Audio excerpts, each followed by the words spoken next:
Hello everyone. গোল্ডের আজকে কোন কোন লেভেল থেকে আমরা কেমন মুভ দেখতে পারি সেই বিষয়গুলো সম্পর্কে আমরা জানবো।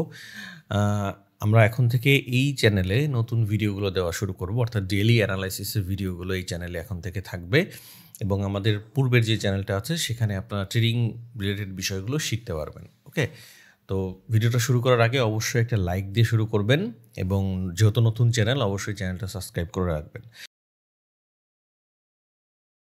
আচ্ছা, গোল্ড এই মুহূর্তে দেখতে পাচ্ছি অলরেডি একটা স্ট্রং রেজিস্ট্যান্স লেভেলে আছে। যদি আমি একটু মার্ক করে রাখি তাহলে দেখেন গোল্ড কিন্তু অলরেডি একটা রেজিস্ট্যান্স লেভেলে হিট করে আছে। তো ঠিক আছে, তো এই জায়গা থেকে কিন্তু মার্কেটের একটা আমরা বড় একটা ডাউনফল হয়তোবা দেখতে পাবো। এখন এই মুহূর্তে 1 ঘন্টা টাইম ফ্রেমে দেখতে পাচ্ছি রেজিস্ট্যান্স থেকে অলরেডি রিজেকশন নিয়েছে। সুতরাং এই মুহূর্তে কি হতে পারে সেটা যদি আমরা একটু 15 মিনিট টাইম ফ্রেমে যাই তাহলে আমরা আরেকটু বেশি ক্লিয়ার হব যে এক্স্যাক্টলি আমাদের প্ল্যানটা কি হতে পারে।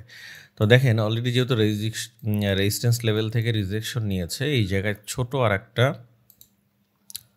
সাপোর্ট লেভেল আছে, এটা টাচ করেছে কিনা আসলে মেবি টাচ করে গিয়েছে। হ্যাঁ, অলরেডি টাচ করে গিয়েছে। সুতরাং এই জায়গা থেকে মার্কেটের একটা চান্স আছে এখান থেকে অলরেডি এই লেভেল থেকে এরকম একটা এম প্যাটার্ন তৈরি করে তারপর এটা যদি একটু সময় নেবে এখানে এসে ছোটোখাটো একটু টাইম স্পেন্ড করে একটা মুভ দেওয়ার এই যে এই সব লেভেল পর্যন্ত। কেন? কারণ এখানেও একটা স্ট্রং সাপোর্ট লেভেল আছে। যদি আমি যে এখান থেকে এই বিষয়টা একটু মার্ক করে আপনাদের বোঝানোর ট্রাই করি তাহলে এখানেও আমার একটা স্ট্রং সাপোর্ট লেভেল আছে। অর্থাৎ মার্কেটে যদি এই জায়গা থেকে এরকম এম প্যাটার্ন শুরু করে এখান থেকে নামে, কারণ এইটা যত ডিরেক্টলি ব্রেক করে নাই, মার্কেটের কিন্তু এখন একটা চান্স আছে এই সমস্ত লেভেলে যে অথবা এই সমস্ত লেভেল থেকে মার্কেটের আবার এই জায়গায় সময় স্পেন্ড করে এই দিকে যাওয়ার। ওকে, মানে যেহেতু একটা স্ট্রং রেজিস্ট্যান্স লেভেলে মার্কেট আছে, মার্কেটে কিন্তু এখন সেল হওয়ার পসিবিলিটিটা বেশি। ওকে, কারণ মার্কেট দেখতে পাচ্ছেন হায়ার টাইম ফ্রেমে সবসময় আমি একটা কথা বলি, যখনই আপনি কোনো ট্রেডিংয়ের প্ল্যান করবেন তখন হায়ার টাইম ফ্রেমে কী অবস্থায় আছে। আর আমি সবসময় তো জানিনি যে আমি মোটামুটি 1 ঘন্টা টাইম ফ্রেমটাকে একটু বেশি মনে করি। কারণ কি, আপনি যত বেশি হায়ার টাইম ফ্রেমে যাবেন তত বেশি আপনি অ্যাকুরেট ডাটাটা পাবেন। বাট 1 ঘন্টা হচ্ছে অনেক বেশি হায়ার টাইম ফ্রেম না, আবার একদম লোয়ার টাইম ফ্রেমও না। সুতরাং সব মিলিয়ে 1 ঘন্টা টাইম ফ্রেমটা আমি আসলে কাজ করতে ভালো লাগে। তো সেই জন্য বলছি মোটামুটি আমার দৃষ্টিতে এই মুহূর্তে মার্কেটের এই রকমের একটা প্যাটার্ন হওয়ার একটা পসিবিলিটি আছে যে এই লেভেল থেকে মার্কেট এখান থেকে জাস্ট টাইম স্পেন্ড করে যদি এইখান থেকে ব্রেক করে ফেলে তাহলে এই সমস্ত লেভেলে মার্কেট আসতে পারে। ওকে, দ্বিতীয় বিষয় হচ্ছে যদি মার্কেটের আপ ট্রেন্ড হতে হয়, মানে যেহেতু মার্কেট কিন্তু অনেকক্ষণ ধরে আপ ট্রেন্ড হয়ে আছে, তাই না? কিন্তু এটা স্ট্রং রেজিস্ট্যান্স লেভেলে আছে যেহেতু, সুতরাং এখান থেকেও কিন্তু মার্কেট উপরে যেতে পারে। কিন্তু দেখেন যে অবস্থায় মার্কেট এখান থেকে সোজা চলে গেছে, এখানে কিন্তু কোনো রিটেস্ট হয় নাই।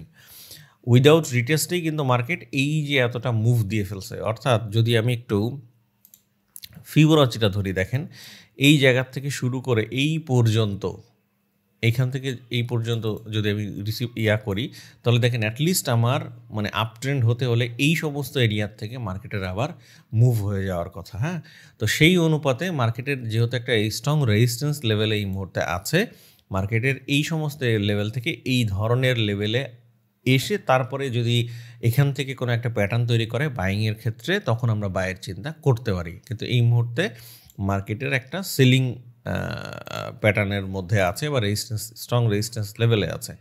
আচ্ছা, যদি এই জায়গার থেকে কোনোভাবে মার্কেট ডিরেক্ট উঠে যায়, দেখেন হতে পারে না যে মার্কেট এই জায়গা থেকে ডিরেক্ট উঠে গেল, সেক্ষেত্রে কি হতে পারে? সেক্ষেত্রে হচ্ছে বায়ের প্ল্যান আমরা তখন করতে পারি যদি কিনা এই জায়গা থেকে ডিরেক্ট মার্কেট এরকম চলে আবার এই লেভেল থেকে আসে, তখন আমরা এইসব জায়গায় আসলে বায়ের প্ল্যান করতে পারি।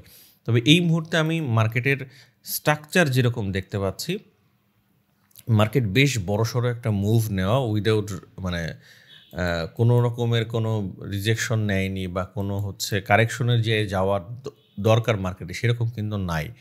তো পসিবিলিটি আছে মার্কেটের এই সমস্ত জায়গায় একটা এম প্যাটার্ন মতো করে তারপরে আস্তে আস্তে মার্কেটের এই সমস্ত লেভেলে আসা। অর্থাৎ 15 মিনিট টাইম ফ্রেমে যদি আপনি দেখেন, একটু চার্টটা বড় করে দেখবেন, ভিডিওটা না টেনে টেনে দেখবেন, বোঝার চেষ্টা করবেন, তাহলে আপনি আশা করছি বুঝতে পারবেন। তো এই সমস্ত লেভেল থেকে মার্কেটে একটা হাই পসিবিলিটি আছে, এখানে একটু আবার টাইম স্পেন্ড করতে পারে।